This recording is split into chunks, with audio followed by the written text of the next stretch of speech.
pessoal, continuamos aqui intensamente a nossa maratona do Festival Virtual Batman Day, né, que nasceu de forma despretensiosa e virou essa maratona de lives com gente do país inteiro.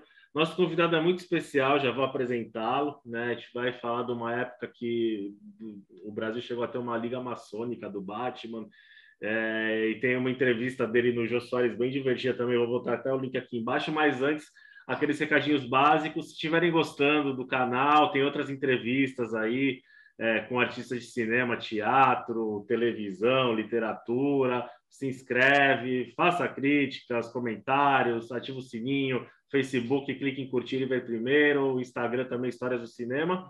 E a gente começou o festival com um vídeo com indicações de livros sobre o Batman, né? Tem uma lista gigante aí, mas eu estou sempre fazendo aqui um merchan do nosso selo editorial. Lançamos recentemente Filmes que Marcaram a Cultura Pop, volume 1. É um livro de bolso, o primeiro de uma trilogia, né? E está com a pré-venda no Catarse. O livro está aqui embaixo. Daqueles filmes que dos anos 80, dos anos 70, mas que passavam na TV aberta nos anos 80, na Tela Quente, Cinema em Casa, do SBT, Cine Belas Artes, da Band, entre outros. Dá para ver alguns filmes aí, se vocês reconhecerem lá, Bamba, Grande Dragão Branco e tal. Outros. O livro da dissertação do meu mestrado, Batman, série animada, Uma Revolução dos Heróis na TV, da editora Amavice, sobre as influências expressionistas e do noir nessa série que transformou a maneira de fazer animação para a televisão. E um pouquinho mais antigo, o Histórias Batman e Superman no cinema. Esse foi pelo Instituto HQ, essa edição especial para a CCXP de 2016. Então, conta a história dos dois no cinema até 2016. Dá para achar, que tem link na Amazon, estou pondo aqui embaixo, e sebos virtuais da vida. E agora eu vou conversar com um cara que assim, eu conheço por nome há muito tempo, porque escrevemos, inclusive, para uma revista, Pipoca Moderna, ali nos anos 2000, do Marcel Plas, que é um jornalista, crítico, né, bastante conhecido no meio, foi da Folha, enfim, da revista Bis, etc, etc. Mário Abad, carioca, clássico fluminense, atualmente é o crítico de cinema do Jornal Globo, da Band, dispensa apresentações, e ali nos anos 80, 90 ele participava da Liga Maçônica do Morcego, né? Sem ligação oficial com maçonaria, mas que tinha uma galera fã de Batman numa época bem pré-internet, pré-WhatsApp, pré-redes sociais, que difundia o Homem-Morcego no Brasil e que também promovia ações sociais bem legais. Tem uma entrevista do João, como eu falei, estou pondo aqui embaixo. Mário, como o canal aqui é Histórias do Cinema e todo convidado tem uma história de cinema para contar, eu queria saber a sua primeira lembrança do Batman, depois saber um pouquinho mais do início da tua trajetória profissional, e a gente vai bater mais um papo aqui, umas provocações que eu tenho para fazer. Cara, meu primeiro contato com Batman foi aqueles seriados dos anos 40, em preto e branco, os dois seriados que tiveram, que eu ia para o cinema, e antigamente no cinema nos anos 70, passava-se sempre alguma coisa antes do filme. Passavam-se várias coisas. Tinha um jornal, às vezes passava um desenho animado do Tom e Jerry ou do Pica-Pau, e depois passava a atração cinematográfica. E esses serials, esses seriados, né, principalmente do Batman, passava. Eu assisti muito nos cinemas ali da Tijuca. Tipo, meu avô gostava muito do Metro Tijuca, meu avô foi que me inseriu no cinema, meu avô era um tarado para o cinema. Ele ia ao cinema quase todo santo dia. Mesmo trabalhando, ele saía do trabalho 7, 8 horas da noite, ele ia para o cinema às 10 horas. E a gente, eu e meu irmão, que a gente era pequeno, levava a gente no final de semana. Nossas sessões eram muito legais, era sempre sessão de meio-dia, 1 da tarde. Então a gente entrava no cinema, comprava pipoca, comprava bala, opção de coisa, e assistia o jornalzinho, assistia o seriado do Batman, que depois continuava na próxima semana, e assistia o filme. Então, muitas vezes, eu e meu irmão, a gente falava, pô, temos que voltar lá semana que vem. Ah, mas eu não sei se vai ter um filme legal. Não, mas não interessa. A gente quer ver o que vai acontecer com o Batman, porque joga ele da janela, sabe se ele caiu lá embaixo, se ele morreu, o que aconteceu. Vamos pelo seriado. Mesmo que o filme seja bom, a gente sai depois do seriado e não precisa assistir o filme. Então, esse é o meu primeiro contato com o Batman, assim, que entrou na minha fantasia, essa coisa lúdica, foi com esse seriado dos anos 40, né? Os dois. De 43 e o era Batman e Robin. E o de 49, né? Exatamente. Você estranhava já o carro seu mesmo quando ele era Bruce Wayne como Batman? Não mudava, né? Não tinha o Batmóvel. Né? Cara, eu tinha 5, 6 anos de idade, não Ah, tinha que estranhar nada, era pura fantasia, né? uhum, Então, a gente, não é, a gente só vai só prestar atenção nesses detalhes quando a gente vai ficando mais velho, né? Mas naquela uhum. época, não. Naquela época, qualquer mentira que nos colocasse, a gente acreditava. Se falasse que podia voar, a gente acreditava que podia voar. E olhando hoje em retrospectiva, você ainda consegue assistir esses seriados com carinho, assim, ou os problemas ficam mais, ganham maior espaço na tua análise? Não, eu não vejo problema, sabe? Porque tudo que você tem que assistir, você tem que entender a época que foi feito e da maneira que foi feito. Tem filmes que envelheceram melhor, seriados que envelheceram melhor e outros de uma maneira pior, mas você tem que ter esse discernimento de que você está assistindo isso em 2021 e a época que foi feito. Então, eu não vejo muito problema, até quando mudam a história, mudam a estrutura, isso não acompanha os quadrinhos, porque eu acho que todo artista tem que ter liberdade de escrever segundo a forma que ele pensa. Não me incomoda ver o seriado dos anos 60, ou o filme do Tim Burton, ou o que for do Christopher Nolan, ou os novos, ou do seriado dos anos 40. Eu acho que tudo você tem que se colocar naquele tempo. Se você não se colocar naquele tempo, você não vai curtir aquilo que ele está te propondo como diversão. E quando você se percebeu um fã do Batman, assim, você começou vendo essa série no cinema e tal, quando você se percebeu, não, eu quero ler os gibis, eu quero ter bonequinho, eu quero estar por dentro de tudo que acontece com o Foi personagem. quando eu comecei a assistir, obviamente que com essa cultura do cinema, meio que quase que acompanhando, teve o seriado dos anos 60 do Adam West com Burt Ward, foi mais ou menos a mesma época. Então, você tinha um pouquinho no cinema, mas tinha direto na televisão durante a semana, né? E, obviamente, como criança, a gente não via que aquilo ali muitas vezes era uma piada, era uma brincadeira, era uma chacota. Achava interessante que os adultos entendiam a piada e as crianças viam aquilo como uma verdade verdadeira. Os adultos assistiam com você, meu pai assistia comigo, meu pai ria. E eu ficava sério assistindo. Às vezes até olhando para a cara dele, por que o senhor está rindo, pai? Entendeu? Achava aquilo o máximo. Então, aquilo que foi assim o determinante. Começou com o seriado de cinema, mas o que sacramentou foi o seriado dos anos 60. E aí, obviamente, com o seriado dos anos 60 inaugurou essa espécie de Batmania, né? Começou a se vender produto. A primeira grande Batmania do mundo foi com o seriado dos anos 60. Começou a se ter muitos produtos do Batman. Não como hoje em dia, que hoje em dia tem 200 bilhões. Mas naquela época tinha lancheira, camiseta, sunga do Batman. Entendeu? Então, você começa a ganhar esses presentes porque os seus familiares, tios, avós, chegam no teu aniversário, por que ele quer isso? Aí fazem uma festinha do Batman, com o bolo do Batman. Não como hoje em dia, que é uma mega festa, era no máximo um copinho na cabeça e um bolinho com símbolo. Mas aquilo já era encantador para você quando você é criança. Aí você começa a se tornar fã. É óbvio que você começa a ir ler quadrinhos e você começa a tomar ciência de todo um universo. Aí você começa a ler outros personagens da DC, você começa a ler os personagens da Marvel. Eu fui um leitor de quadrinhos assíduo, entendeu? Desde pequeno. Não parei de ler quadrinhos até hoje. Não como eu lia como criança, que hoje em dia a minha vida não me permite ficar horas lendo. Se o meu segmento de trabalho fosse quadrinhos, como tem colegas que são, obviamente que eu estaria lendo muito mais do que hoje. Mas como o meu segmento de trabalho é cinema, então hoje em dia eu me dedico mais ao cinema, mas eu não deixo de ler os quadrinhos ainda. Até hoje eu leio, mas eu sou mais seletivo agora. Eu procuro ler aqueles autores que eu já conheço, ou uma novidade, ou uma coisa que as pessoas estão falando muito lá fora, que é um divisor de águas, é uma coisa diferente. Aí você procura para você estar atualizado. Você começou com os formatinhos da Ebal, da Abril, você lembra, assim, o primeiro... Comecei com o Ebal. Que Inclusive, a fazem Ebal os aqui no Rio de quadrinhos ali Janeiro. do Daniel O'Neill, Neil Adams, já era... Sim. Né? E a Ebal era interessante porque eles tinham um prédio lá em São Cristóvão com tudo deles, até o que tinha sido lançado antes.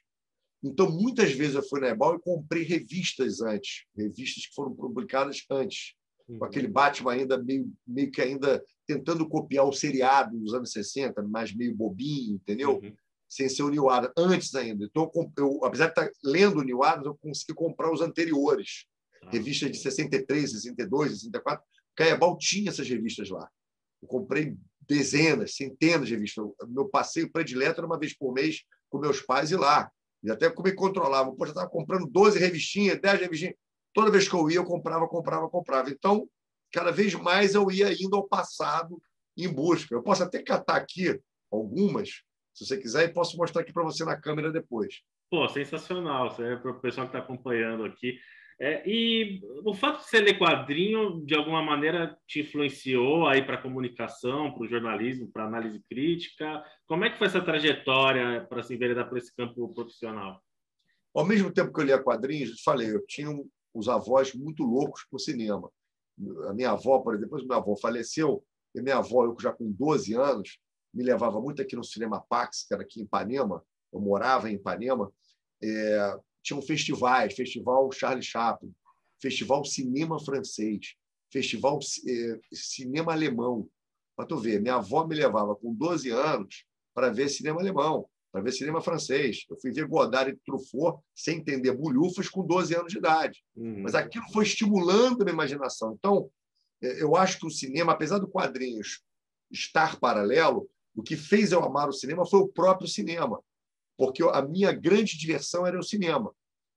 Tudo que eu queria fazer era ir ao cinema. Eu passei, depois da minha vida toda, com 14, 15, ir no cinema quase todo santo dia.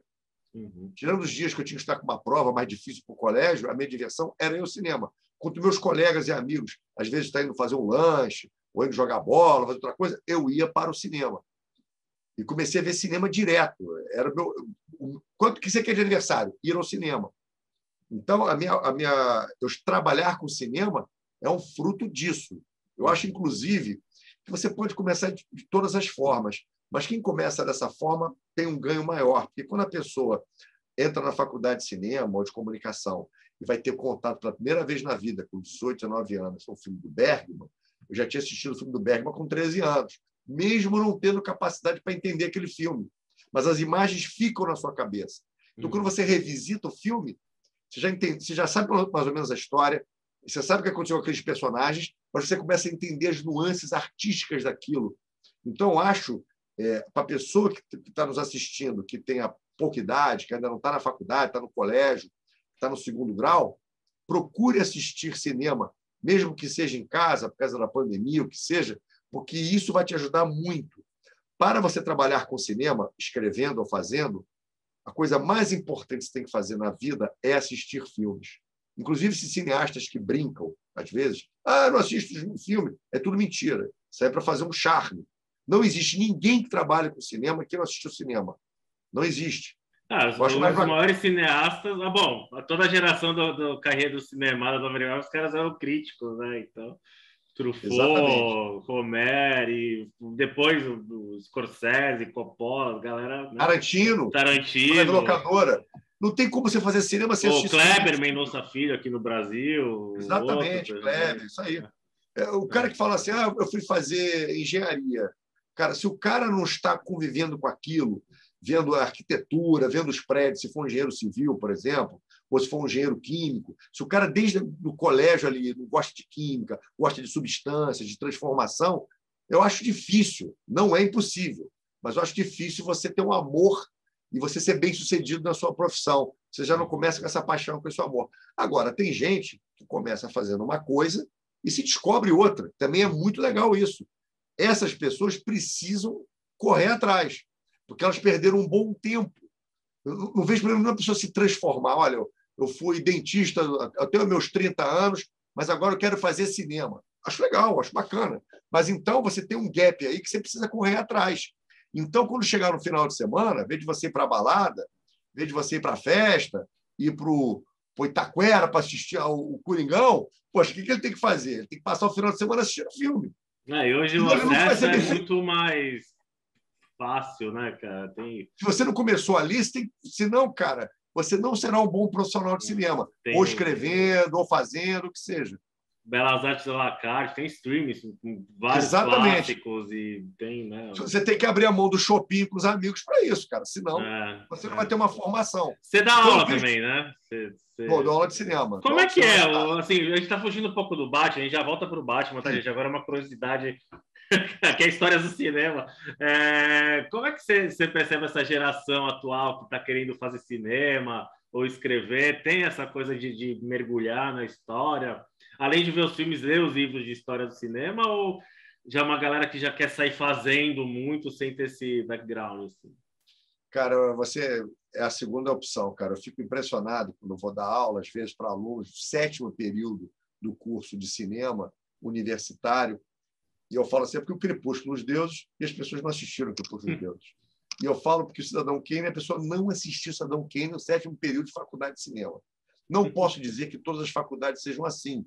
Você pode ter, mas muitas turmas, eu peguei turmas de 40 alunos, que mais da metade não tinha assistido os grandes clássicos, filmes que são obrigatórios você ter assistido. E aí eu fico assim, caramba, quem é essa geração? Foi o que você falou, essa geração está mais preocupada em ir para o campo, para fazer, para começar a dirigir, iluminar, ser cenógrafo, ser montador, mas não assistiu esses filmes. Eu acho que realmente as redes sociais, tudo na vida é assim, né? Tem um lado bom e um lado ruim. As redes sociais foram ótimas, que aproximou as pessoas. A gente está podendo conversar agora, você está podendo deixar esse vídeo depois para pessoas do mundo inteiro que quiser assistir. Tem um amigo teu lá no Japão, ele vai poder assistir esse vídeo. Não precisa estar aqui para assistir, não precisa ter uma programação na televisão brasileira para assistir. Ótimo, fez uma democracia na informação, isso é ótimo. Mas também essa rapidez de fazer tudo muito rápido, tirou das pessoas essa necessidade de você ter uma reflexão. As pessoas falam muito, mas não fazem uma reflexão antes de falar. Então, muitas vezes falam besteira. Até eu já falei besteira na minha vida, é óbvio. Mas hoje em dia eu penso mais antes de falar, entendeu? Eu fico muito assim. Eu tenho até analisado alguns projetos de cinema. Às vezes eu entro nesses editais, me convido para ser paracerista, para dar um parecer, sei lá. Eu vejo as pessoas escrevendo nos projetos como se estivesse escrevendo na casa delas. Porque muitas pessoas... Como assim muitas pessoas? De onde você tirou esse dado? Isso é uma pesquisa feita pela Datafolha? Isso é no IBGE? Como é que você diz que muitas pessoas... Muitas pessoas, cara pálida, é na sua realidade, nas pessoas que você convive. Mas você tem um dado que, quando você começa a analisar, como eu analiso, dissertação de mestrando, eu analiso isso, sou chamado para a banca para poder analisar, tudo você tem que ter uma base. Você sabe disso. Você não pode escrever o que você pensa. Segundo o autor tal, segundo sei lá o quê. Você tem que sempre estar fazendo isso. E as pessoas escrevem projetos hoje que não têm esses argumentos. O argumento é só a opinião dele pessoal. Então, não dá para você pegar dinheiro público escrevendo um projeto desse. Você tem que fazer se referendar. Você pode ser um ótimo artista, você pode ser um ótimo diretor, mas você tem que passar, ou então você tem que fazer um filme com dinheiro privado. Uma empresa vai bancar você. Mas com dinheiro público, você tem que ter uma justificativa. E as pessoas escrevem e não justificam. Elas dizem, porque existe o racismo no Brasil. Sim, existe. A gente sabe que existe homofobia, existe o racismo, existe o machismo, existe o feminicídio, existe tudo isso. Mas, cara, custa quando você estiver escrevendo meu projeto sobre feminicídio, você botar os números, você botar os dados, segundo pesquisa na Datafolha, segundo pesquisa, você coloca a cada tantos minutos, cada tantos dias, uma mulher é agredida, você dá uma base para aquilo. Não simplesmente estou fazendo um filme sobre feminicídio. Até para ter mais chance de ser aprovado no edital, né? O projeto... Exatamente. Porque, cara, a tua parte artística, eu não posso duvidar. Você vai fazer ainda. Você sabe o artista que você é. Mas se você está pedindo dinheiro para alguém, infelizmente tem essa burocracia. Você não é só pedindo, vou fazer. Não. Então você tem que dar argumento para o cara te dar, e depois com o dinheiro você desenvolve a sua parte artística. Sim. Mas, enfim, isso é outra coisa. Até porque concorre com muita gente, né, cara? Teve o PROAC agora que parecia vestibular da USP. Né? 30, 40 projetos para cada... em média para mais assim. Mas enfim, vamos lá. Bom, eu revi tua entrevista para o Jô, é muito divertido assim. Passado esse tempo, você ainda não gosta do Michael Keaton como Batman? Cara, eu gosto do Michael Keaton como Bruce Wayne. Eu não gosto dele como Batman porque eu acho que o que acontece? Por mais que o ator tenha recursos, esses recursos se perdem quando você não tem uma mobilidade, porque o ator, um dos exercícios, eu fiz curso de interpretação, e um dos exercícios que tem que fazer é você soltar o corpo, você tem que se soltar, faz parte disso. É um dos mecanismos antes de você começar a pensar em atuar. Tem vários, né? Vários laboratórios que tem que fazer. Primeiro que você fica assim, você tem que fazer isso, fazer aquilo, e o teu personagem não é um robô, você não está fazendo o Exterminador do Futuro, não está fazendo o Robocop, você perde. Ainda por cima num personagem que foi mostrado durante décadas, que é uma pessoa muito ágil, que tem uma agilidade para compensar ele não ter um superpoder. Então, ele desenvolveu uma série de coisas, série de características físicas para poder atuar no nível que os outros parceiros dele da Liga da Justiça atuam sem ter um poder, como Aquaman tem, como Flash tem, como Super-Homem tem, como Mulher Maravilha tem. Então, a partir do momento que você fica engessado, você já cria um elemento de difícil de credibilidade. Então, nada contra o Michael Keaton. Acho que o Michael Keaton é até um grande ator, até injustiçado. Já deveria ter recebido até o Oscar lá, enfim, naquele filme lá do... O Birdman. Da Ritu, exatamente. Mas eu acho que ele perde como Batman vestido de Batman. Eu acho que ele é muito bom como Bruce Wayne. Ele é um bom ator, sabe fazer uma boa dinâmica, as expressões. Como o Batman usa uma máscara, você depende muito do corpo. Porque, por mais que você tenha o olhar e a boca, você precisa muito da mobilidade do corpo. Inclusive, isso é uma coisa que o Kurosawa defendia, o grande Kurosawa, que você começa a entender os personagens, até uma coisa meio xenófoba falar isso, mas já que você está fazendo um filme com a pessoa de pessoas que são orientais e elas possuem traços muito parecidos, se você não caracteriza o seu personagem de uma maneira, você às vezes não percebe quem ele é. E ele falava isso, que os personagens eles sempre tinham uma característica, os protagonistas. Por exemplo, tinha um filme que ele sempre coçava a orelha. Toda hora ele coçava a orelha. Então, você entende que é o cara que está fazendo aquilo ali. Ele tem ali um tique nervoso, tem alguma coisa. E o Kurosawa defendia isso. Então, se você tem um personagem que você está engessado, como é que você vai dar essa característica para ele, entendeu? Obviamente que tem outras maneiras de fazer, não existe só a maneira do Kurosawa fazer, mas eu acho interessante que o Kurosawa é um grande mestre do cinema. Acredito que muitas pessoas concordam com o que ele está dizendo. Você acha que podem corrigir isso já com o Michael Keaton um pouco mais velho no retorno dele no Flash? Está com expectativa? Como é que você espera? Acho que isso vai depender muito da armadura que vão colocar nele, né? Vai depender muito do uniforme. Eu também entendo uma coisa. Eu tenho certeza que as roupas usadas em 89 são diferentes das roupas usadas em 21, porque a tecnologia avançou, os tecidos melhoraram, tudo ficou mais fácil, né? Então, é igual ao futebol. A chuteira que o Pelé usava é muito diferente do que o Neymar usa. O calção e a blusa que o Pelé usava é muito diferente do calção e a blusa que o Neymar usa. Então, tudo facilitou. Tá? Então, acho que pode funcionar, não sei. Aí só vendo para entender. Bom, eu queria que você falasse um pouquinho da época da Liga Maçônica, né? Como é que surgiu, qual foi a ideia, o objetivo principal. É um projeto pioneiro no sentido de propagar o Batman no Brasil. E aí já emendar nisso, porque eu vi que no jogo você mostra vários livros, coisas VHS da época, mas que nem sempre não eram lançados no Brasil, no exterior. Como é que você fazia para conseguir aqueles itens numa era pré-eBay, pré-Amazon? Como é que... Aí fala dessas duas questões, por favor. A gente dependia muito de amigos que viajavam e amigos que a gente fazia que estavam morando lá fora. Eu até falo isso no vídeo, né? Que teve um cara que ia viajar para os Estados Unidos. E sumiu com a grana da galera. Coletou a grana de todo mundo, só que ele não voltou nunca mais, né? Então, não teve mais contato, fez as pazes, ele não pagou. Não teve, porque naquela época não existia. Hoje em dia seria muito fácil, né? Com o Facebook, o Instagram, mas naquela época não existia nada disso.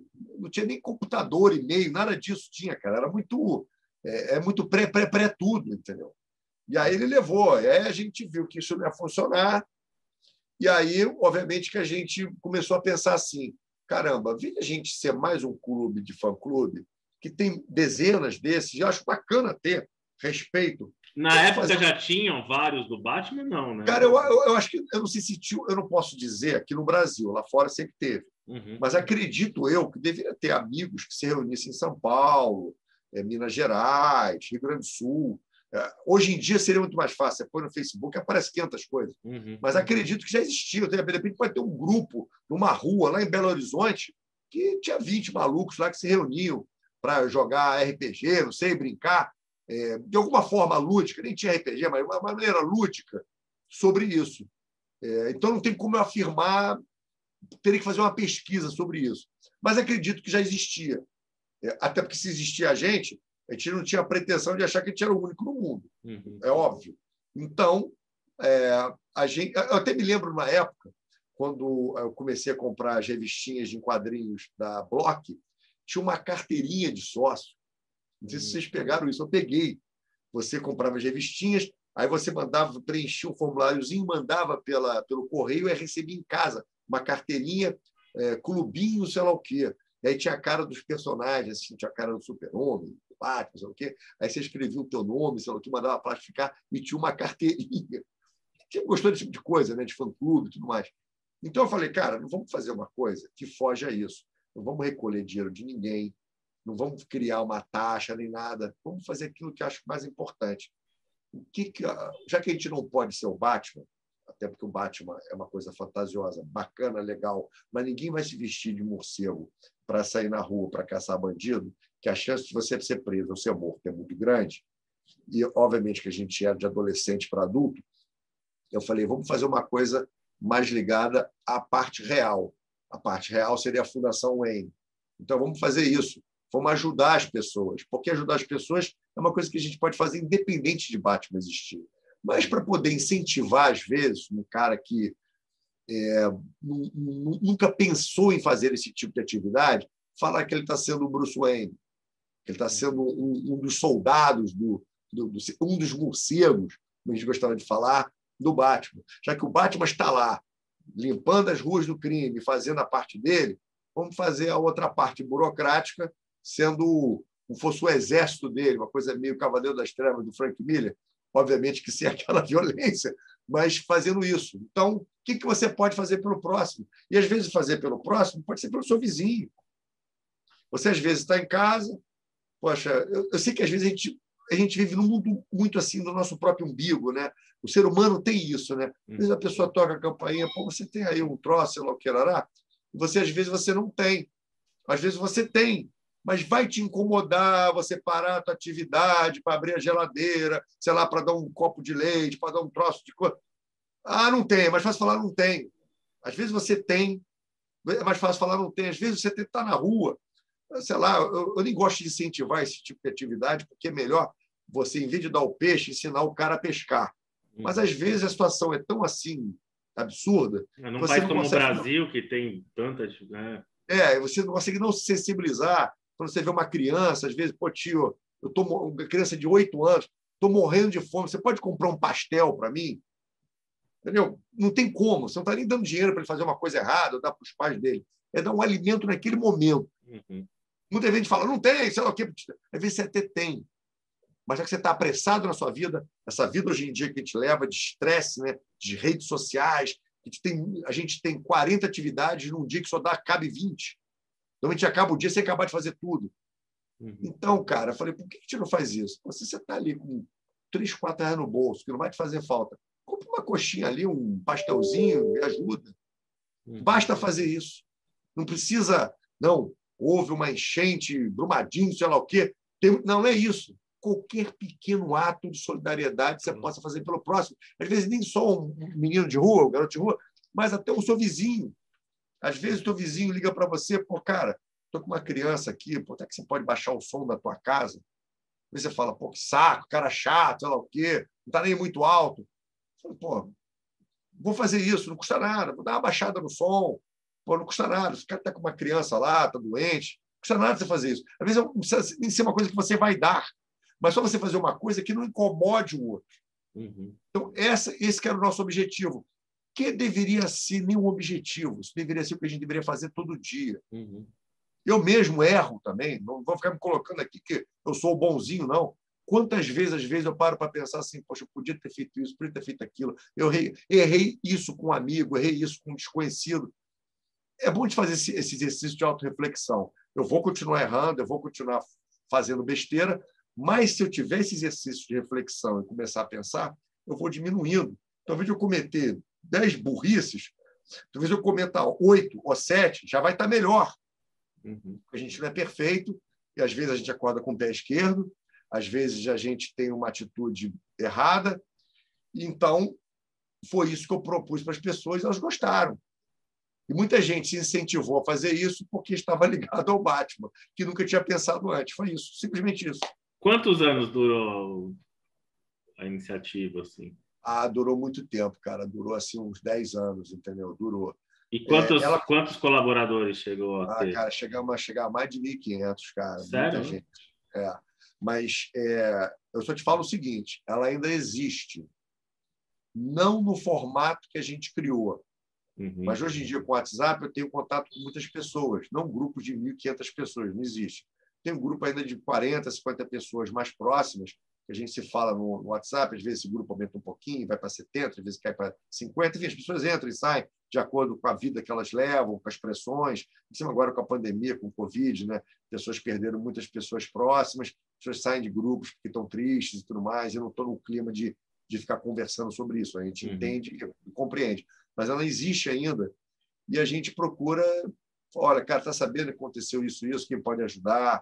Às vezes até uma coisa que a gente, olha, eu vi na televisão hoje, que tem uma menina que apareceu, um bebezinho que está precisando fazer uma cirurgia, sei lá o quê. Olha, quem puder dar R$5, 10 para ajudar, mesmo que não tenha oficialmente mais a Liga Maçônica do Homem-Morcego, a gente procura fazer isso, cara. Não tem mais aquela coisa de ser indicado por 5 membros. Não. Acabamos com isso tudo. Prova escrita, charadas. Acabou isso tudo, cara. Mas já não existe esse lado de quem quer fazer, quem pode fazer, entendeu? Não precisa mais estar em contato comigo ou com outras pessoas. Tá. Faça você mesmo dentro de você para alguém. O que você puder fazer. Basta isso. Legal. Eu conheço vários grupos de cosplayers que fazem projetos sociais também. Aqui tem os Super Amigos aqui em São Paulo e Santos, aqui é bem legal.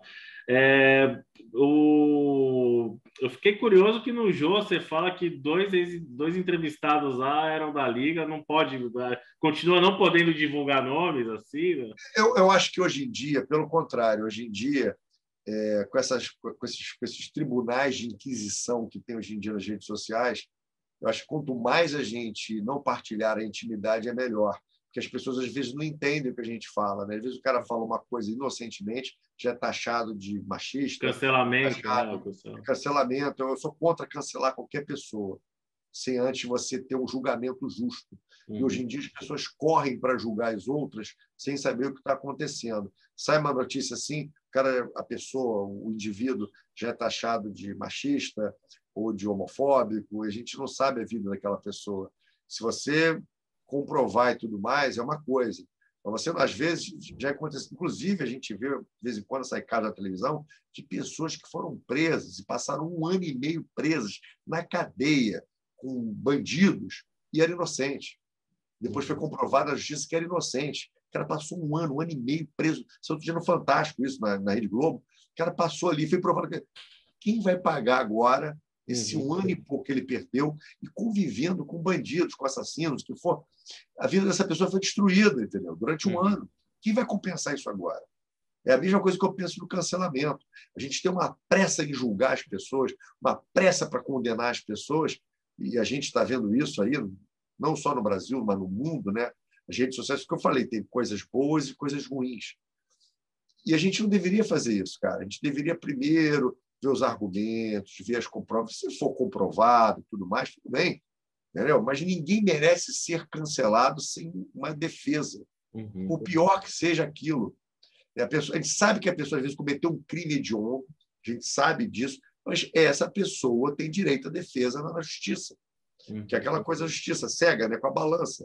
Só que as redes sociais não têm isso. As redes sociais já saem logo condenando a pessoa e cancelando a pessoa. Então, é melhor não citar, porque por isso que aquela pessoa não está fazendo aquilo naquela época, está mais preocupada em brincar de Batman, já vai criar uma fofoquinha, uma besteirinha. Então, a pessoa fez, curtiu, foi, não faz mais ou faz. Tipo, foi uma história boa que aconteceu. Eu acho que esse tipo de curiosidade ela não ajuda em nada, na minha opinião, entendeu? Como é que você enxerga hoje a proliferação cada vez maior de canais de cultura geek e tal, e a galera colocando lá que faz a crítica do filme? há uma confusão aí do que é crítica, do que não é. Você acha válido? Você que tem formação, enfim, vem da comunicação e tal. E no teu dia a dia como crítico, como é que você tenta mensurar também a questão dessa avalanche do filme de super-herói com todos os outros filmes que são feitos e lançados e tal? Cara, eu acho que a gente tem que ter uma democracia e todo mundo tem direito a dar sua opinião em qualquer coisa, independente da formação dela. Eu só acho o seguinte, que essa pessoa que está fazendo isso, ela tem que ter um comportamento não leviano. Acho isso. Mas o direito dela de falar, ela tem que ter. Isso é uma democracia, é isso. Só tem que ter um limite naquilo que você age. Você não pode ofender ninguém, né? Eu acho que nem precisa ser uma crítica. A gente não deve ofender ninguém nem conversando, nem falando. A gente tem que partir desse princípio que a gente tem que ter respeito pelas pessoas e respeito pelo trabalho que uma pessoa fez, por mais que você ache aquele trabalho ruim. Porque aquele trabalho ruim está envolvendo uma série de profissionais que, obviamente, têm suas vidas, têm suas contas para pagar, têm suas coisas para fazer. Se elas não foram felizes na realização, que pena. Mas vamos criticar com respeito. Que tem pessoas que criticam, na minha opinião, sem respeito, confundem crítica com ataque, com ofensa. Uhum. Por que você vai escrever esse filme é uma merda, usando um palavrão aqui? Por que falar isso, cara? Eu acho que você pode dizer que o filme é ruim, dar os seus argumentos, se são válidos ou não, sem precisar ofender as pessoas que estão fazendo e sem precisar ofender a obra. Eu sei que, obviamente, que tem pessoas que criaram um personagem, às vezes mais estridente, mais maluco, mais brincalhão, e as pessoas seguem justamente por esse lado desse personagem que ele criou, brincalhão. Então, aí as pessoas que estão assistindo têm que ter o discernimento de entender que aquilo é um personagem. Eu posso citar o meu caso. Quando eu criei o Fanatic, né, porque eu participava do Nerdcast e tudo mais, era justamente muito antes dessas discussões sobre cancelamento e sobre discussões sobre machismo, feminismo, homofobia, racismo. Então, eu fazia justamente um personagem idiota, fazia um personagem ridículo, beirando mesmo machista e tudo mais, para condenar esse ato. Quando eu criei esse personagem, porque essas coisas me incomodavam. Então, eu vou criar um personagem e as pessoas vão entender isso, como a gente vê no seriado, às vezes. Só que as pessoas começaram a confundir as coisas. Tem isso, né? A pessoa começa a achar que o Renato Aragão é o Didi. As pessoas começam a achar que o personagem, que o Ron Atkinson é o Mr. Bean. Mas não é. Vocês começam a confundir. Você faz tanto tempo aquele personagem, acho que o Sean Connery é o James Bond. Não é. Então, eu parei de fazer esse personagem por causa disso. Tomei essa decisão. Há mais de 10 anos eu parei de fazer o personagem. Porque eu comecei a ver que as pessoas começaram a confundir um personagem que era uma crítica a esse tipo de atitude e começaram, às vezes, as pessoas levam para o caminho errado, começaram até a endeusar, né? Alguns que concordam com esse pensamento começam a utilizar aquilo até para uma afirmação de uma postura, às vezes, mais machista e tudo mais. Entendeu? Naqueles programas eu falei muita brincadeira, muita loucura. Quando tinha programas sobre o Nelson Rodrigues, né, a gente podia falar porção de besteira, né, que tem os filmes que foram baseados na obra do Nelson, os filmes de pornô chanchada. Eu falei muita coisa ali de brincadeira em relação ao personagem. É isso mesmo, vamos pegar a mulherada, sei lá o quê. Mas é esse personagem assim, que eram os personagens que o Nelson escrevia também. A vida do Nelson Rodrigues não tem nada a ver com os personagens que ele escreveu. Senão ele seria um louco. Então, não é isso. Então, eu parei de fazer o personagem por causa disso. Mas, voltando a essa questão da crítica, eu acho o seguinte. Eu acho que a opinião é uma coisa, a crítica é outra. Eu dou aula sobre isso. Eu dou aula sobre teoria da crítica na universidade. Explico para os meus alunos direto. Olha, opinião você tem o tempo todo, a democracia de dar. Mas isso não é uma crítica. Mas se você quer chamar de crítica, é um direito seu. Mas se você mostrar isso para um veículo mais sério, isso não vai ser visto como uma crítica. Isso não será publicado numa revista ou num jornal mais sério. Aí é questão de postura, questão de quem é o seu público, porque o mandamento do crítico é isso. Você tem que saber para quem você fala. Então, eu sou só um blogueiro, que eu não vejo problema nenhum, ou um vlog, o que for. Então, incentivo que eles existam, é bom eles existirem. Eu tenho que saber para quem eu falo. É diferente para o público que está dentro da Folha de São Paulo. É diferente para o público que está assistindo o Globo News. Então, você tem que saber para que público você fala. Então, se o seu público é esse, Vá em frente, faça. Mas isso não vai ser caracterizado, catalogado como uma crítica na Folha, no Estadão ou no Globo. Não vai. Isso não é uma crítica. Isso é outra coisa. Isso é uma opinião pessoal, que é muito justa, muito correta, mas não será vista dessa maneira. Inclusive, há essa discussão, né? Uma discussão antiga, desde que a crítica existe, que é o que seria opinião, né? Já que a crítica é baseada também na sua opinião, o que seria a crítica, né? Aí nós entramos naquela discussão entre a crítica impressionista e a crítica acadêmica. A crítica impressionista é legítima, existe, isso está lá nos mandamentos. A crítica impressionista é totalmente baseada na opinião. Não gostei, gostei, gostei. E tem a crítica acadêmica, em que você faz uma ponte entre a obra e o espectador para que ele possa ter uma opinião. Você vai lá e aponta elementos naquele filme, elementos temáticos, de tema, de discussão, de referências culturais, para que o público, ele sim, que é o grande julgador disso tudo, que é ele que vai dar a bilheteria, ele que vai fazer aquele cineasta, ou que for fazer um outro filme, dar a opinião dele crítica e dar como é que se dá o nome? Dar o argumento para que aquele filme exista ou não exista, para que ele funcione, que ele crie mais coisas. Então, o crítico, o papel do crítico sério mesmo, como crítico, o acadêmico, é fazer só uma ponte entre uma coisa e outra. E não dizer que é ruim. Inclusive, é porque os jornais pedem isso, as revistas pedem isso, mas o crítico sério não dá nem nota. Eu ia perguntar isso, nota, estrelinha. Não dá nem nota. Você não dá nota para a arte. Uhum. Você não está na Olimpíada que te levanta aquela placa 8,2, 7,3. Não é isso. Você não tem que dar nota. Você não pode julgar. Porque o que pode ser 10 para mim pode ser 0 para você. Uhum. Então, você tem que apontar caminhos que não estão tão assim perceptíveis, que você não está vendo, para o público ter sua opinião. Às vezes, o filme tem um discurso humanista por trás daquela história. Às vezes, é um filme de guerra que não é sobre guerra. Às vezes, o filme é um western que não é um western, é sobre outra coisa.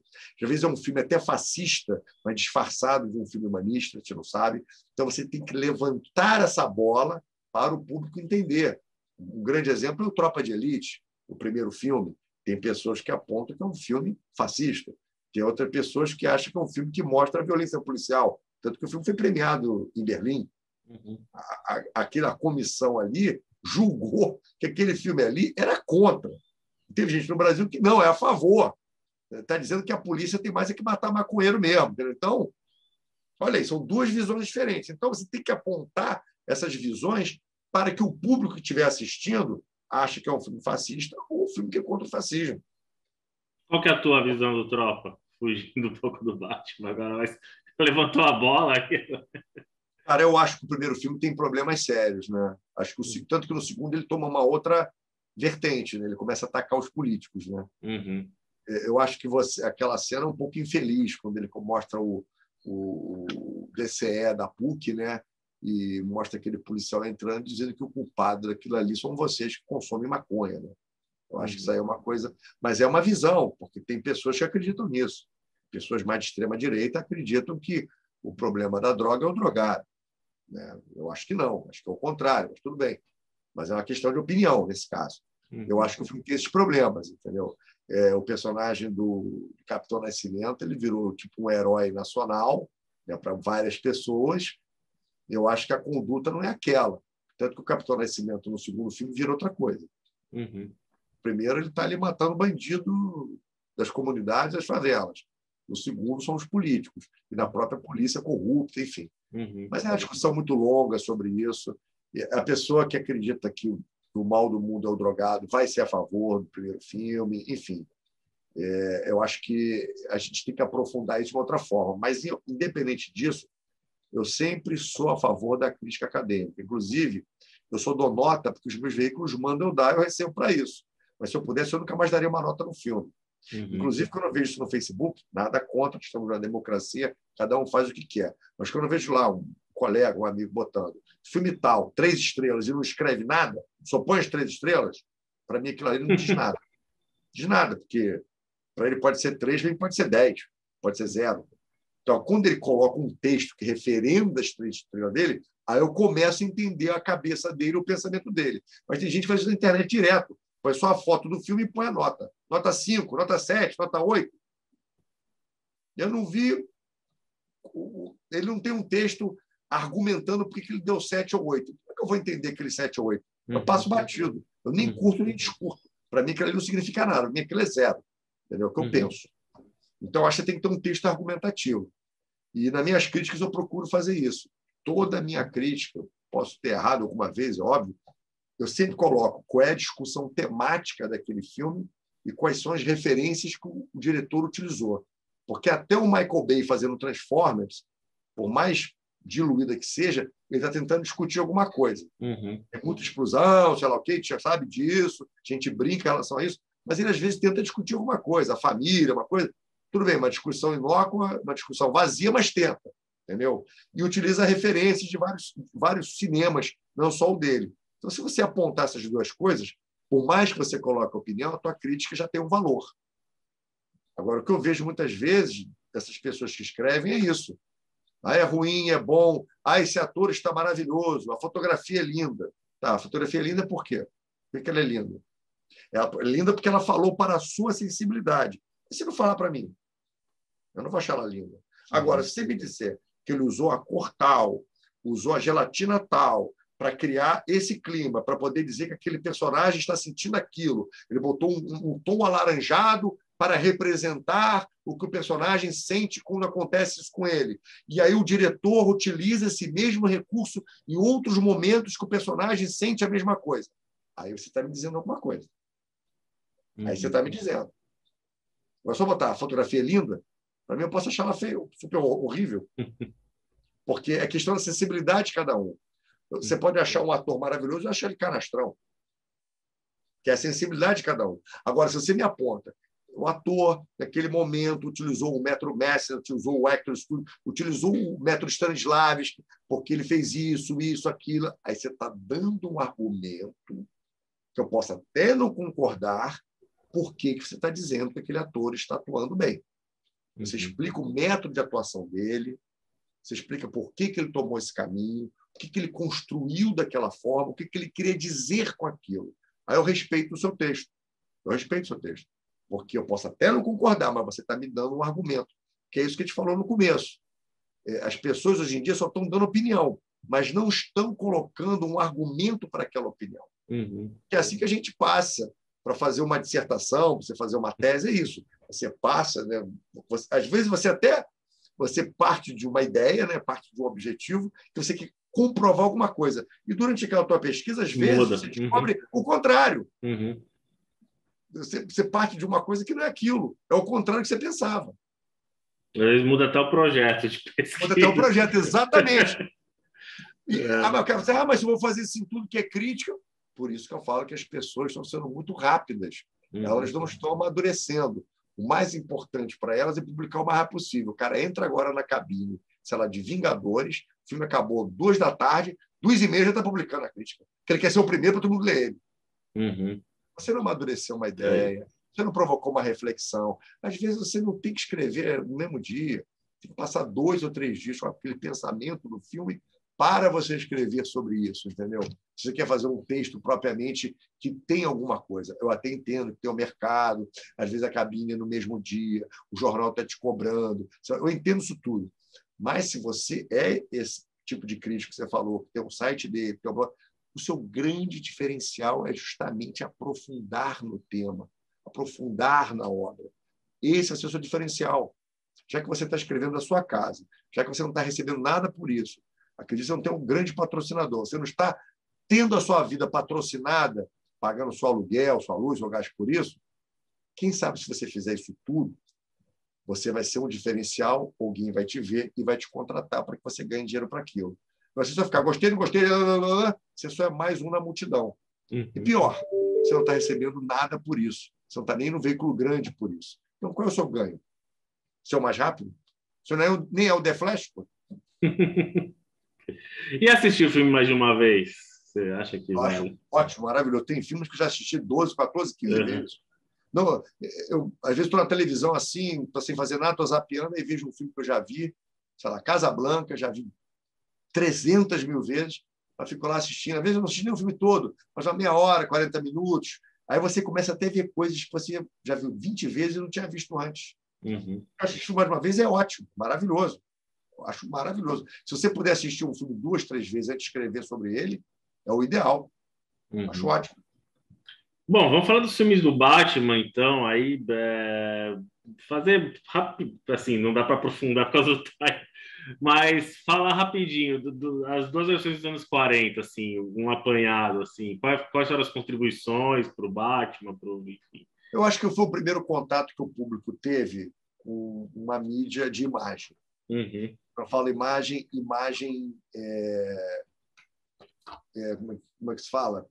Imagem, não é, nós temos a imagem dele no quadrinho, mas é uma imagem, uma narrativa em. Como é que se fala? Agora me faltou a palavra. Mas, enfim, é porque você está vendo um filme. Então, você está vendo o personagem se mexendo, fazendo, falando, um contato com a roupa, com tudo. E muitas pessoas que não assistiam quadrinhos teve conhecimento assistindo esses seriados, que não é todo fã do Batman que começou lendo quadrinhos, isso foi com a imagem. Então, acho que foi um início. Não foi o início dos melhores, mas foi o início.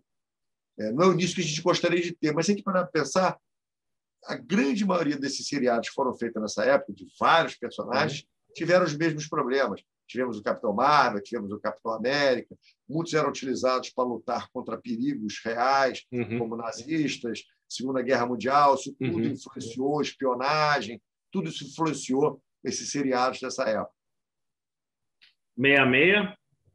O 66, eu acho que ele foi muito bom para a cultura pop, porque ele foi a primeira grande Batmania. Até quem nunca escutou só falar sobre Batman sabia o que era aquele símbolo, aquele emblema. Eu acho que ele partiu para várias piadas interessantes. Não vejo problema nenhum de fazer piada do Batman ser gay, ser nada. Acho que isso não me incomoda em nada, acho engraçado. Não acho problema nenhum, acho que é uma visão. E eu acho que o 66 foi muito importante para sacramentar, entendeu? A partir daquele momento, em todas as revistas que o Batman saiu, em capas, como a Time, são revistas assim, importantíssimas do mundo. Né? Todo mundo parou, influenciou artistas como Andy Warhol e tudo mais. Todo mundo foi influenciado pelaquela grande Batmania. Então, acho que foi importante. Acho, inclusive, foi por causa disso que o Batman se tornou, às vezes ele perde para o Homem-Aranha, mas o Batman se tornou, segundo o Discovery Channel, o personagem de quadrinho mais famoso do mundo. Que todo mundo reconhece aquele emblema. Você pode estar numa tribo, sei lá, na África, que você reconhece o emblema. Eu assisti um documentário do Discovery Channel sobre isso, achei bem interessante. Que às vezes o Homem-Aranha chega perto, mas o Batman está no topo. Né? Então, superou, independente da qualidade, ele superou todos os heróis como o mais famoso no mundo. E o serial dos anos 60 ajudou a isso. Os do Burton? Os do Burton foi ótimo, foi um resgate às origens, né? Um resgate de um Batman mais no ar, de um Batman mais sombrio, né? E eu acho interessante que teve um resgate aí, né? Porque ficou tão estilizada aquela versão dos anos 60, por ser tão famosa, de um Batman gordinho, de um Batman ridículo, de uma série de coisas, que eu acho que foi um resgate às origens. Acho que foi muito importante por causa disso, do Burton. A Máscara do Fantasma e, por tabela, a série animada, né? Sim, a série animada é maravilhosa, influencia tudo que foi feito depois. Né? É a melhor adaptação audiovisual fora dos quadrinhos do Batman? Eu acho que é melhor. Dos quadrinhos, acho que é melhor. É a mais fiel. O Bob Kane tinha orgulho dessa série. Eu consegui entrevistar o Bob Kane 2 vezes e ele tinha orgulho do seriado. Gostava do seriado bastante. Os dois do Joe Schumacher? Schumacher tentou resgatar os anos 60. Né? Acho que foi um tiro no pé, porque se você resgatou uma coisa que estava escondida, as pessoas compraram esse barulho, gostaram, como é que você volta de novo logo em cima, no mesmo período? Talvez aquilo fosse feito depois, ou se fosse feito uma paródia, que tem paródias ótimas. Por exemplo, SOS, O Louco no Espaço, do Mel Brooks, é uma paródia ótima de Guerra das Estrelas. Temos paródias ótimas de Star Trek. Então, se você caracteriza aquilo como uma paródia, se fosse um grande filme, as pessoas fossem assistir uma grande comédia. Só que ali ele se perde. Ao mesmo tempo que ele quer fazer um resgate dos anos 60, ele quer manter uma certa seriedade dos filmes do Burton. Então virou uma coisa meio acéfala, meio louca, meio esquizofrênica. Eram duas coisas num produto só. Ao mesmo tempo que tinha as piadinhas dos anos 60, a brincadeira de ser gay, puxar o cartão de crédito, que são piadas bem interessantes nas paródias, como tem lá Todo Mundo em Pânico, são as paródias. Tem o Aperta o Cinto, o Piloto Sumiu, que Top faz uma grande Gang, paródia. né? O Top Gang. Que faz a paródia dos filmes de Aeroporto 70, 75. Só que ali não, ali você não sabia o que era. Você entrava no cinema, peraí, isso é uma comédia? Não, isso é um filme sério, uma comédia, um filme sério. Então, todo filme que não sabe o que é, que não sabe qual é a sua identidade, ele não tem como dar certo. Você tem que entender o que é aquilo. Então, a proposta, para mim, do Schumacher não era nem ruim. Eu acho que ali teve um problema que a Warner talvez quis manter o que era. O Schumacher veio com novas ideias e virou um samba louco ali, entendeu? Acho que por isso que atravessou o samba no meio da pista. Isso é um grande... Agora, tem coisas boas no filme. Todos os filmes têm coisas boas. São poucas, mas tem. Batman Dead End, fã-filme do Sandy Color. O que você... Eu gosto, muito. Acho bacana. Até, tem gente que defende que até então era a melhor versão live action, você acha também? Não, até não sei se é a melhor live action, mas é muito boa, né? Eu não gosto de falar melhor porque entra na parte da opinião, né? Você, quando é crítico, você aponta os pontos positivos, que são muitos, e deixa as pessoas terem sua própria opinião. Quando você fala que é o melhor, o maior, o melhor, o mais, você está falando por você, né? Você não está falando pela obra. Né? É a trilogia do Nolan? Acho muito boa. Tem muito mais acertos que erros e é muito boa, né? Durante muito tempo aí, tem gente que defende até hoje que Dark Knight, né? Que tem uns problemas de decupagem, mas é um grande filme. Ele é a melhor adaptação de quadrinhos. Toda hora, quando querem falar sobre isso, citam o Dark Knight. Volta e meia falam, fizeram um filme melhor que o Dark Knight. Então, o Dark Knight chegou a algum patamar muito bom. Porque se toda hora usam ele em textos para citar o próprio Esquadrão Suicida agora, tão bom quanto o Dark Knight, superou o Dark Knight, como os críticos botaram. É porque o Dark Knight virou um símbolo de coisa boa, um símbolo de qualidade. O Dark Knight virou um selo de qualidade. Então, isso é indiscutível. Obviamente, vai ter pessoas que não gostam, mas a grande maioria de pessoas, porque elas escrevem, o Dark Knight tem um selo de qualidade próprio. Então, já está dito. O Bat-Affleck do Zack Snyder. Eu acho que ali, cara, é um equívoco de tudo que é forma, porque eu nem culpo o Zack Snyder, tem pessoas que defendem ele. Eu acho que ali foi o mesmo problema do Schumacher. O Zack Snyder tinha uma ideia, a Warner tinha outra, a Warner queria uma coisa, a Warner começou a ficar preocupada com os filmes da Marvel, os filmes da Marvel começaram a fazer um sucesso muito grande com aquela fórmula humor e ação, que é uma fórmula que dá certo na Marvel. Obviamente que tem filmes da Marvel que não foram tão bons uns contra os outros, mas na grande maioria dos filmes a Marvel acertou. Então, o problema da Warner é que ela ficou muito olhando para o jardim do lado. Então, houve uma constante que o Zack Snyder chegou até a ser demitido, né? Depois a Warner agora fez esse carinho de dar o dinheiro para ele fazer a versão dele. Mas aí, cara, a versão dele nunca vai ser exatamente como ele pensou. Por mais que tenha dado mais 70 milhões, tenha filmado mais alguma coisa, é diferente de você começar do zero. É diferente de começar do zero. Então, eu acho que ali foi o mesmo problema do Schumacher. Você tinha um cara que queria fazer uma coisa, o Warner queria fazer outra, concordavam em alguma coisa, discordavam de outras. Por isso botou o Joss Whedon ali fazendo.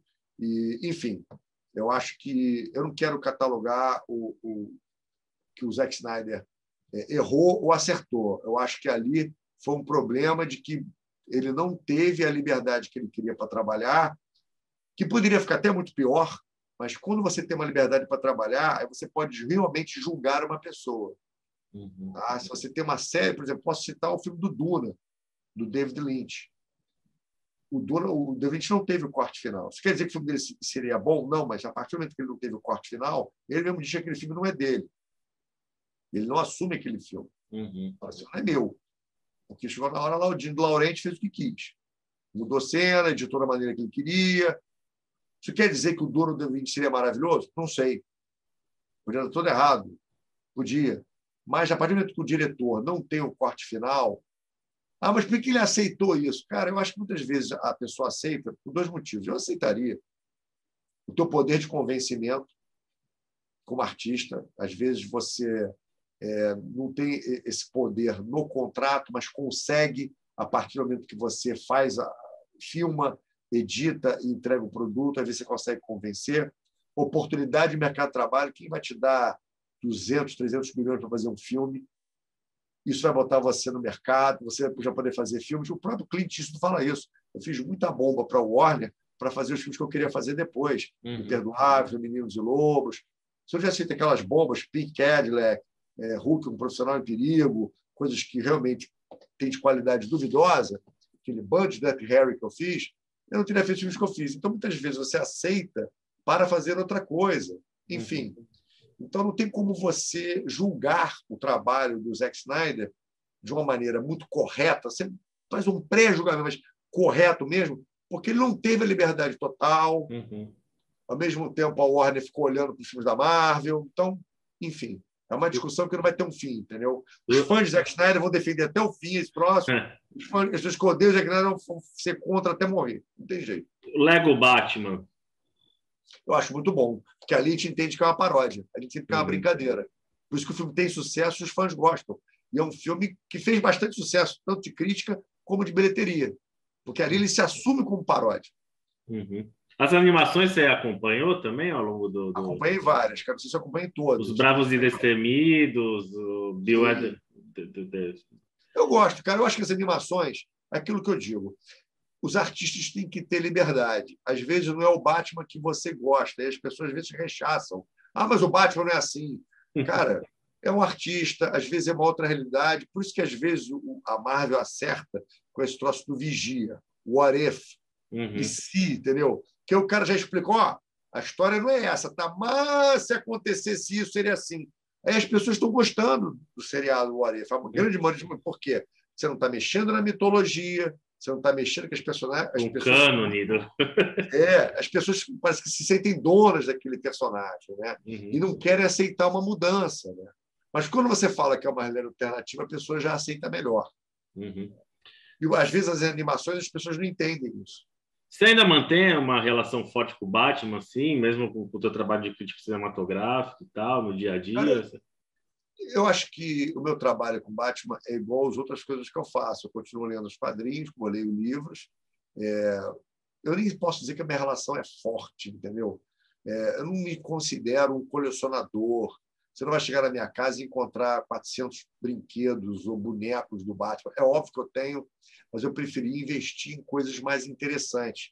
Ver eu ter 350 bonequinhos de action figure, comprei algumas estátuas que eu achei bacanas, do Alex Ross, baseado em personagem de Alex Ross, baseado em personagem de Frank Miller. Então, eu tenho algumas, como eu tenho de outros personagens também. Como eu tenho aqui um busto interessante do Clint, eu tenho uma estátua bacana do Steve McQueen, eu tenho uma estátua bacana do Frank Sinatra. Então, tipo assim, a minha casa é recheada de cultura pop, mas é uma cultura pop misturada com cinema, misturada com teatro, misturada com livro. Eu tenho aqui uma estátua do Rod Serling, que é bacana, legal, que tem no preto dele, que é o jeito dele, que é apresentar o Twilight Zone. Não tem nada a ver com isso. Mas eu não me considero um grande colecionador. Nunca fui. Nunca tive essa pretensão. Nada contra aquilo que eu digo, mas eu nunca fui. Você vai chegar na minha casa, o Mário Abad é o maior colecionador de Batman. Não sou, pelo contrário. O Mário Abad é o maior conhecedor de Batman. Não sou, pelo contrário.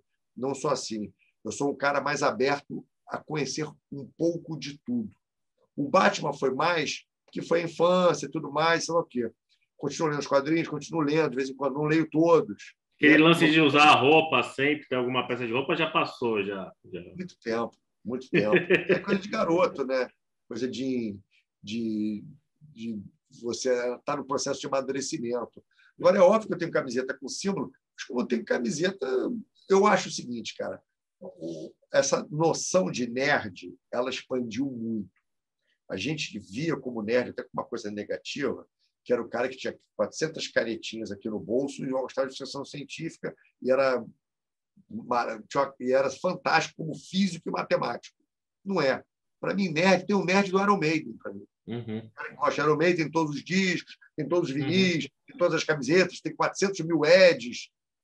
Tem nerd dos Beatles, tem todos os discos dos Beatles, tem boneco dos Beatles, tem camisetas do Beatles, se vê, tem um terninho preto dos Beatles, gosta de usar quando vai no casamento. Então, acho que a palavra nerd expandiu.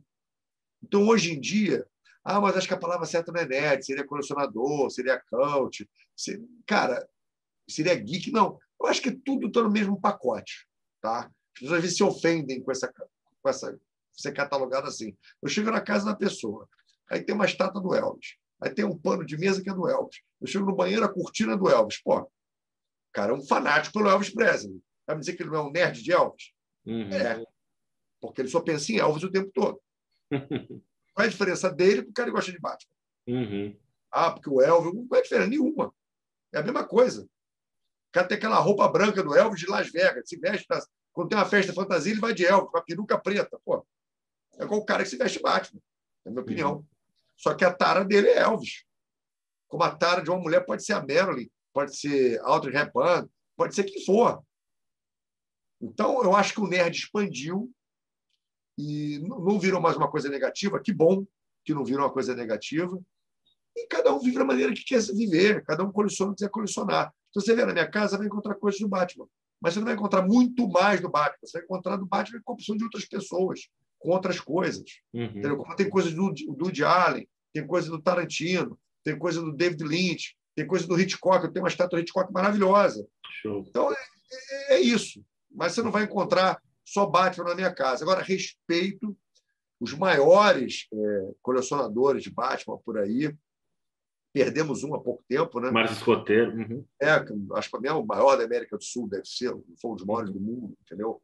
Ele se investiu a vida dele em Batman, que eu acho bacana, era um tesão dele, que ele gostava. Eu acho que essa vida é muito curta. Então, se você não está fazendo mal a ninguém, não está matando para comprar, não está fazendo igual a droga, vendendo a televisão na sua casa para comprar, e você tem condições, viva, porque a vida é curta. A gente pode estar aqui conversando hoje e amanhã você receber a notícia que foi atropelado amanhã. Então... Credo, não. Madeira. Tem nem madeira para bater aqui. Eu já bati que era minha. Mas acontece isso, cara. Então, vamos curtir o momento. Deixa o coleguinha viver o que ele quer viver, entendeu? Vamos se ocupar com a vida do coleguinha. Porque, cara, maluco. Cheguei na casa do cara, porra, tudo era Batman. Tem que ser feliz, né, cara? Mas se o cara é feliz com isso, cara, deixa o cara ser... Eu tenho bastante coisa da Marilyn aqui tá. Então, eu também tenho. Eu tenho esse pôster da Marilyn. Tem mais aqui, tem mais. Eu também tenho um boneco da Marilyn para tirar foto de mano. Tenho várias coisas da Marilyn também. Adoro Marilyn. Cara, mas ele está compensando um vazio existencial. As pessoas julgam muito, né? Se põe a julgar. Deixa o cara ir para o divã dele lá, com o psiquiatra dele, ele resolve lá. Não seja você o profissional que você não é, para ficar julgando o vazio existencial que ele está preenchendo com objetos, entendeu? Cara, vamos deixar o cara ver que não quer ver. Se você não está te incomodando, esquece o cara. Mário, você chegou a escrever algum livro sobre o Batman? Não quis? O que... Cara, eu não escrevi nenhum livro sobre o Batman, acho que não vou escrever nunca, mas apesar que eu não posso falar dessa água, não beberei, porque eu tenho grandes amigos que escreveram ótimos livros sobre o Batman. Você mesmo escreveu bons livros sobre o Batman. Então, seria só mais um. Mas eu te falo o seguinte, quando eu concluí a minha graduação em jornalismo, o meu projeto final na faculdade de graduação foi sobre o seriado dos anos 60. E foi, inclusive, antes até do Jorge publicar um grande livro que ele publicou sobre isso. Eu poderia ter pego e ter virado livro. Mas quando eu soube que o Jorge tinha pensado nisso, apesar de ter escrito antes, e foi para a faculdade, e eu vi a pesquisa que ele ia fazer, eu falei, cara, por que eu vou publicar isso? Então, hoje em dia, até hoje, eu não tive vontade nenhuma. Publiquei já críticas, artigos, pensamentos, mas fazer um livro sobre o Batman, eu nunca tive tesão de fazer.